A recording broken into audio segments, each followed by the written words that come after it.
Desliana Ranakul Banturuan dari Universitas Maritim Raja Ali Haji dengan NIM 200301050.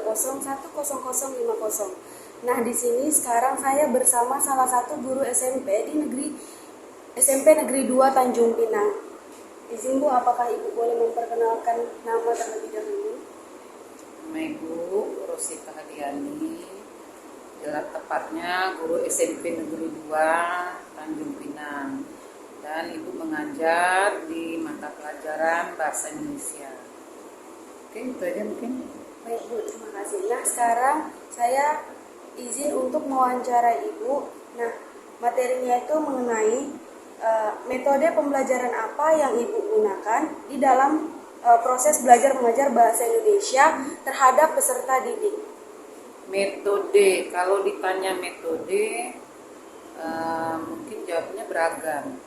Ibu terkadang metode diskusi, kemudian metode tanya jawab, kooperatif, kemudian ini metode ya, bukan media kan? Iya Bu, metode. Nah, kemudian metode representasi, artinya dia tampil, anak tampil ke depan. Nah, kemudian demonstrasi.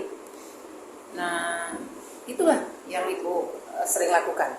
Nah, jadi Bu Rosita menggunakan beberapa atau berbagai macam metode seperti yang sudah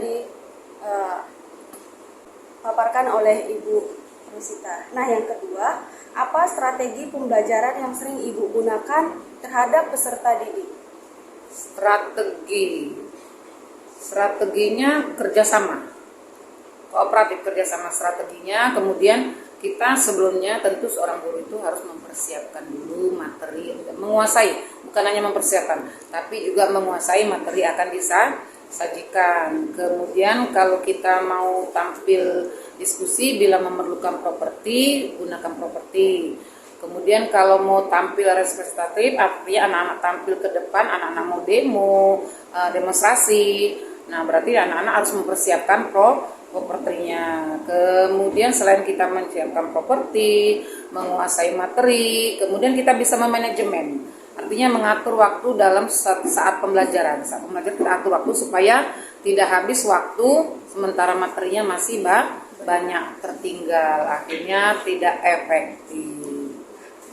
Yang ketiga Bu, kurikulum apa yang diterapkan di SMP Negeri 2 Tanjung Pinang? Tepatnya yang Ibu ajarin ke peserta didik.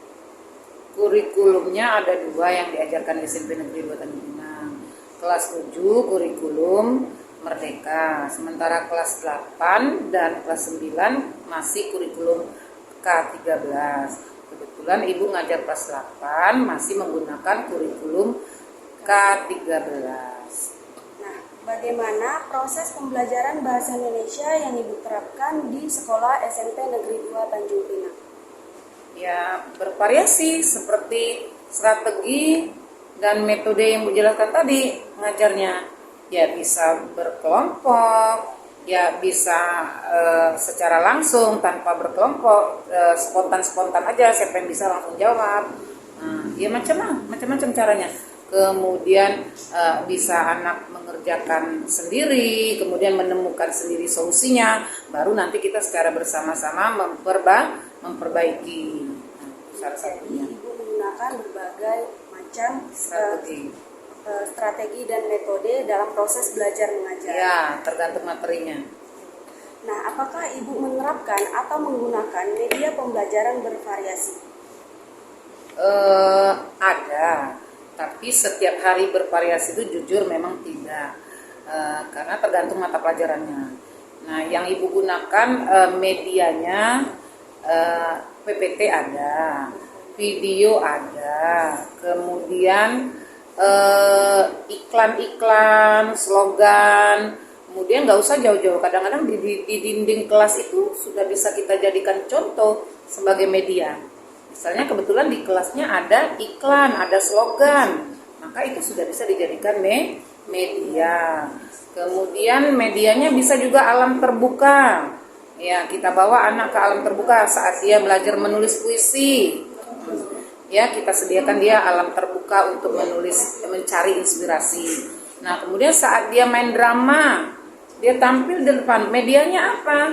Ya karena kebetulan saat pembelajaran drama hari hujan terus, maka kita di kelas. Dan mereka menggunakan, selain ibu sudah tampilkan video drama, ya video tradisional, drama tradisional ibu sudah tampilkan. Nah, mereka memperagakannya drama modern. Nah, modern ini mereka harus menyesuaikan kostumnya. Nah, tentu medianya kita menyuruh anak menyesuaikan antara tampilan dramanya dengan kostumnya. Ya, jadi kostumnya disesuaikan dengan isi drama. Nah, itu juga bagian dari medianya. Kemudian panggungnya ya kelas. Karena hari hujan. Kemudian tapi kostumnya dia menyesuaikan. Ada yang anak kostumnya nggak ganti, ada yang kostumnya tidak ganti. Tentu sesuai dengan isi dramanya. Nah, berarti ibu memakai media juga sebagian berbasis TIK ya Bu? Iya. Nah, apakah media pembelajaran yang ibu terapkan sesuai dengan karakteristik peserta didik serta materi pembelajaran yang ibu ajarkan?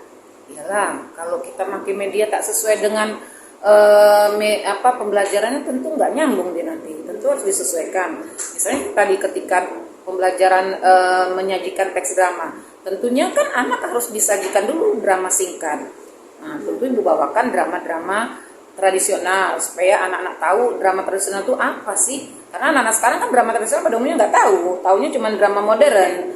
Apalagi drama Korea, drakor itu. Nah, itu nggak diperkenalkan juga sudah tahu. Kan ibu sengaja memperkenalkan diri drama tradisional biar mereka bisa mengakar, mengetahui drama tradisional itu macam mana, dan sedikit-sedikit mereka bisa mulai paham. Nah, tentu harus disesuaikan antara materi dengan medianya. Kemudian karakteristik anak, ya tentu kita tidak cari yang muluk-muluk. Nanti kita tampilkan yang muluk-muluk, elektronik yang canggih-canggih, tapi nanti anak sama sekali banyak nggak paham. Ya, nah kemudian kita tampilkan drama yang muluk-muluk, dia nggak paham. Jadi kita cari drama cukup yang simpel aja, karena keterbatasan waktu juga iya. Kemudian drama tersebut harus dekat dengan lingkungan anak. Harus dekat dengan lingkungan anak. Berarti itu kita sudah menyesuaikan dengan karakteristik anak. Nah, jadi sesuai dengan karakteristik peserta didik. Baik Bu, bagaimana respon peserta didik akan proses pembelajaran menggunakan media? Tergantung. Bagi yang antusiasnya tinggi, mereka memang semangat. Tapi bagi yang bagi yang kurang ya tetap low juga. Jadi memang terkadang ibu berharap menggunakan media elektronik, menggunakan variasi media, ibu berharap mungkin akan lebih ada semangat mereka dalam belajar. Tapi ternyata Allahualam, kita tidak bisa menargetkan. Yang jelas kita sudah sebagai seorang guru sudah berusaha untuk berbuat yang terbaik. Jadi intinya anak ada yang semangat, ada yang tidak. Itu apakah cenderung lebih banyak semangat atau tidak? Tergantung situasi anak. Kadang kalau dia udah siang kita menyampaikannya, kurang juga dia semangat. Kalau kita udah siang, mungkin kalau pagi kita menyampaikannya mungkin banyak yang bersemangat. Kalau pagi banyak bersemangat. Yang penting kita sebagai seorang guru sudah berusaha memvariasi dalam memberikan media, strategi maupun media. Kemudian kita sudah berniat untuk yang terbaik bagi anak didik. Nah, apakah permasalahan yang Ibu alami saat pembelajaran bahasa Indonesia yang tadi kita di saat penggunaan media? Ada nggak Bu permasalahan saat Ibu menggunakan media? Itu terkadang kan pakai infokus. Cuman kadang-kadang mencolok-colok tentu berjalan waktu sekian menit. Sementara waktu pembelajaran 40 menit, nanti menyesuaikan dengan infokusnya. Yang kadang-kadang listrik juga mati, atau kadang-kadang hari hujan, otomatis kita kan nggak bisa pakai alat-alat begitu. Nah, itu kendalanya. Tapi kendala yang besar, yang fatal, alhamdulillah tidak ada. Kemudian memang kalau pakai elektronik itu anak cenderung lebih tenang. Cuman apakah dia lebih semangat atau tidak, Allahualam. Cuman ya itulah yang penting kita sudah berusaha untuk membuat yang terbaik. Baik Bu, terima kasih untuk hari ini. Sekian wawancara yang sudah saya lakukan bersama Ibu Rosita. Terima kasih ya Bu. Sama-sama. Semoga sukses ya nanti ke depannya dalam meraih cita-cita.